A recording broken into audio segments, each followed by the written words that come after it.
Do you want audio? Yeah. Okay. So the first thing that we're going to do here is I'm going to position the patient where I feel based on where I want to make my incision. Next, I'm going to lay out where my incision is going to be, and I do that by drawing out my measurements on the patient's head. So in this case, I'm going to go 100 millimeters or 10 centimeters down the midline, and then laterally about 25 millimeters.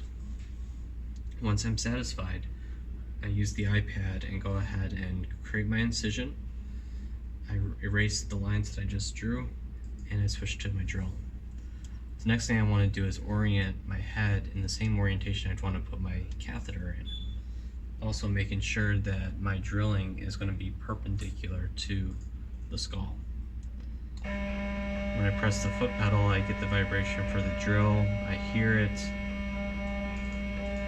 and I get the feedback as I'm progressing. So any areas that have had bone removed, I don't feel anything, but in the areas that still have bone, I feel a harder surface. And then once I start seeing the color change, that tells me that I'm getting through the bone and I'm getting to the level of the dura. I'm just going to make this a little bit wider to give myself plenty of access into the brain. I feel confident about where I'm at now, so I'm going to switch to my catheter and I'm going to insert. Now, as I enter the brain, I will feel a viscosity going through the brain. And if I get into the ventricles, I get a slight pop, which I just felt right there. And then when I freeze my catheter, a green catheter will mean that the tip of my catheter is in the ventricles.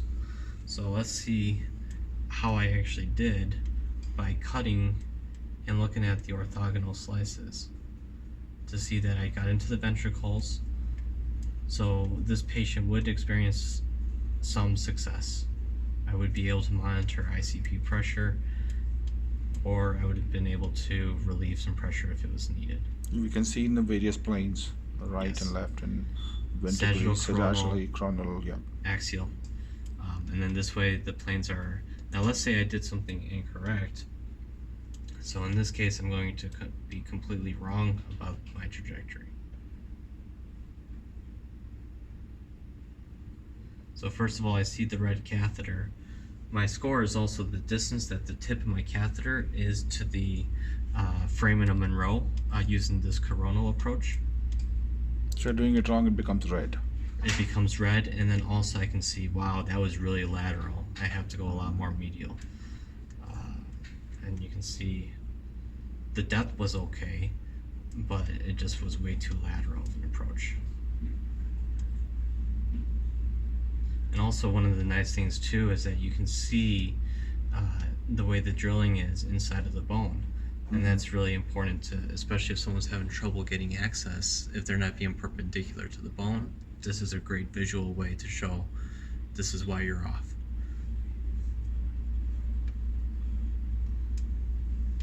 And one of the things that we can do along with this is that once we cut into it, we can enhance the visualization.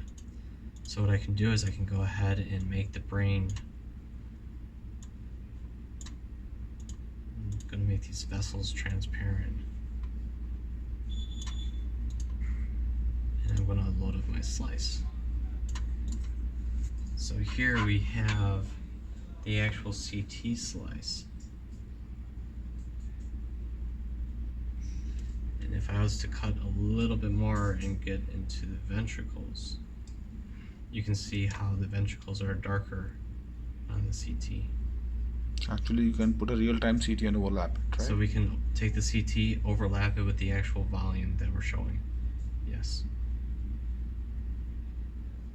So that's an added level. And it's to deal with the orthogonal planes. So if we have it in the sagittal, coronal, and axial as well.